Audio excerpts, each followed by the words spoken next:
Bismillahirrahmanirrahim. Bonjour à tout le monde. J'ai consacré cette vidéo au calcul de quelques primitives qui s'intéressent aux fonctions qu'on appelle fractions rationnelles trigonométriques. Donc, ces trois primitives. J'ai choisi ces trois primitives qui entrent dans le cadre des calculs des primitives des fonctions rationnelles trigonométriques. Donc, avant de commencer la résolution de ces trois questions, je commence donc par le titre intégrale des fractions rationnelles trigonométriques qu'on écrit sous la forme R sinus de x cosinus de x dx. R, c'est une fraction rationnelle dans laquelle il y a sinus et cosinus. Bien sûr, avec l'expression cette expression-là, cette fraction rationnelle, ne présente pas de formule de primitivation usuelle, sinon on peut la faire facilement sans aucun problème. Donc, dans cette vidéo, je vais aborder le premier cas si les exposants de sinus et cosinus ne dépassent pas 1. C'est-à-dire, on n'a pas sinus carré ou bien cosinus carré ou bien sinus à la puissance 3 ou bien d'autres choses. Donc, les exposants de sinus et cosinus ne dépassent pas 1. Alors, on effectue le changement de variable t est égal à tangente de x sur 2 en utilisant les formules cosinus de x égale à 1 moins t carré sur 1 plus t carré et sinus de x égale à 2t sur 1 plus t carré. Ce sont des formules qui font partie du programme de première année Sciences Maths. Et bien sûr, dans les changements de variables, on est toujours obligé de calculer la différentielle de t en fonction de la différentielle de x, ou bien la différentielle de x en fonction de la fonction de la différentielle de t. On a donc dt est égal, alors la dérivée de tangente de x sur 2, c'est 1 demi, facteur de 1 plus tangente carrée de x sur 2, dx.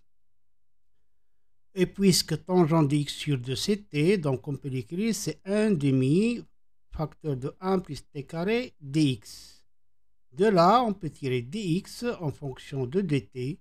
Donc dx égale donc 2 fois dt divisé par 1 plus t carré. Dx égale à 2 dt sur 1 plus t carré.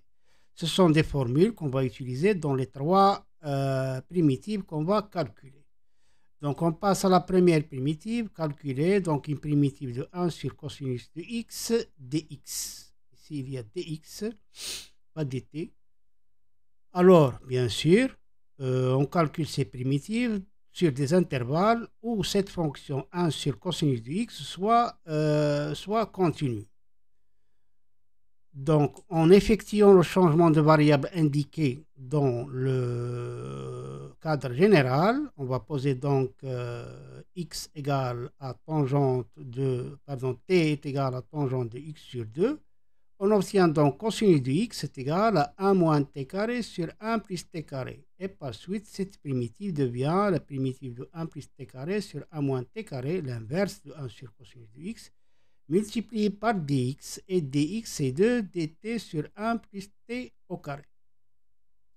En simplifiant par 1 plus t carré, 1 plus t carré, on obtient donc 2, une primitive de 2 sur 1 moins t carré dt. Comme ça, on obtient une primitive d'une fraction rationnelle. On doit la décomposer.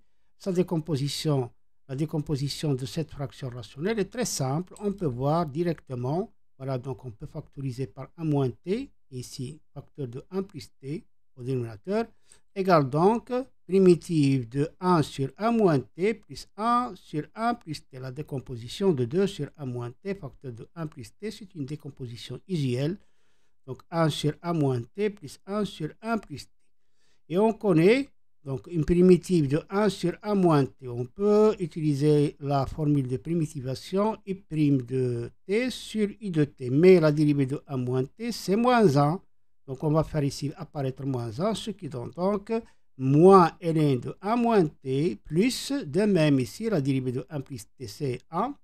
Donc c'est ln de valeur absolue de 1 plus t qu'on peut écrire, c'est ln de valeur absolue de 1 plus t sur 1 moins t. Donc pour calculer cette primitive, on va revenir à l'ancienne variable qui est x.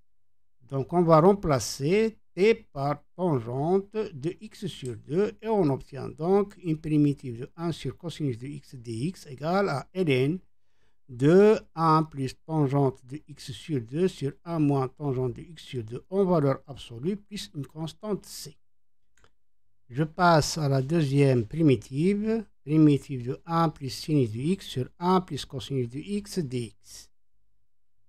Donc toujours, on fait le changement de variable, t égale à tangente de x sur 2.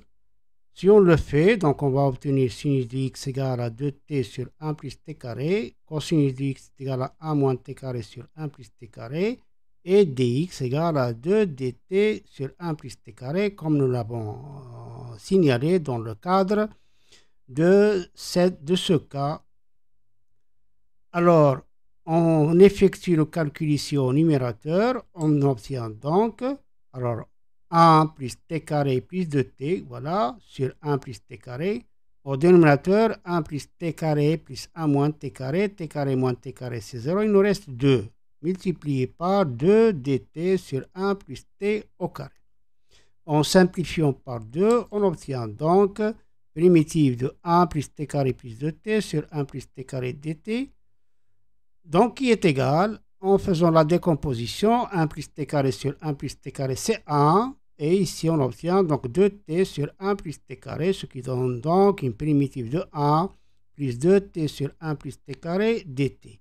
Une primitive de 1, c'est t. Une primitive de 2t sur 1 plus t carré. En remarquant que 2t, c'est la dérivée du dénominateur, c'est la dérivée de 1 plus t au carré. On obtient donc t plus ln de 1 plus t au carré. Alors, pour calculer donc cette primitive dans la variable d'intégration x, on revient à la variable x et on obtient donc la primitive demandée est égale, alors t est égale à tangente de x sur 2, donc t au carré, c'est tangente au carré de x sur 2, donc c'est égal, cette primitive, elle est égale à tangente de x sur 2 plus ln de 1 plus tangente carré de x sur 2 plus c. Je passe à la troisième question. Donc, il s'agit de calculer une primitive de 1 sur 2 moins sinus de x plus cosinus de x dx. De la même manière, on fait le changement de variable. T est égal à tangente de x sur 2. Et par suite, alors sinus de x va être égal à 2t sur 1 plus t carré, cosinus de x va être égal à 1 moins t carré sur 1 plus t carré, et dx, elle est toujours égale à 2 dt sur 1 plus t carré. En réduisant au même dénominateur ici, on obtient donc, alors, donc on va obtenir ici 2 plus 2t carré moins 2t plus 1 moins t carré, le tout sur 1 plus t carré. Donc 1 plus t carré avec le dénominateur va se simplifier. Il va nous rester donc, si on effectue le calcul, t carré, car 2t carré moins t carré, c'est t carré, moins 2t, voilà, moins 2t, et 2 plus 1, elle est égale à 3. Donc c'est une primitive de 2 sur t carré moins 2t plus 3 dt. Égale, donc, alors les méthodes avec lesquelles on calcule une primitive de cette fraction rationnelle, puisque le discriminant du dénominateur delta, elle est égale à 4 moins 12, c'est moins 8, elle est strictement négative. Donc on écrit la forme canonique de t au carré moins 2t plus 3 qui est égale à t moins 1 au carré plus 2. Donc c'est une primitive de 2 sur t moins 1 au carré plus 2. Puis ici on factorise par 2 au dénominateur. Si on le fait, on va simplifier par 2. Ici on va avoir t moins 1 au carré sur 2 plus 1. Le 2 qui est au dénominateur ici, on peut l'écrire, c'est racine carrée de 2 au carré, donc égal primitive de 1 sur t moins 1 sur racine carrée de 2 au carré plus 1. Égal donc, alors, donc ici on va viser la formule de primitivation u' de t sur 1 plus u de t au carré. Une primitive de cette expression, c'est arc tangent de u de t. Donc, on doit faire apparaître la dérivée de t-1 sur racine carrée de 2 au numérateur, qui est égal bien sûr à 1 sur racine carrée de 2.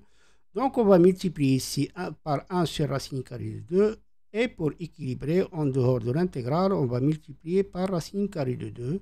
Égale donc racine carrée de 2 primitive de 1 sur racine carrée de 2 sur t-1 racine carrée de 2 au carré plus 1. Et on a bien la formule u' de t sur u de t au carré plus 1. Une primitive de cette expression, c'est donc arc tangent de t-1 sur racine carrée de 2 multiplié par racine carrée de 2. Donc, cette primitive est égale à racine carrée de 2, arc tangent de t-1 sur racine carrée de 2. Et bien sûr, on doit revenir à l'ancienne variable x. On va remplacer donc t par tangente de x sur 2. On obtient donc la primitive demandée est égale à racine carrée de 2, arc tangente de x sur 2 moins 1 sur racine carrée de 2 plus une constante. Dans la vidéo prochaine, je vais étudier le deuxième cas dans lequel où les degrés de sinus de l'un des deux, sinus ou de cosinus, ou bien des deux à la fois, dépassent 1, c'est-à-dire 2, 3 et ainsi de suite. أتمنى أن تكون قد استفدتم من هذه المعلومات، وإلى اللقاء في فيديو مقبل إن شاء الله.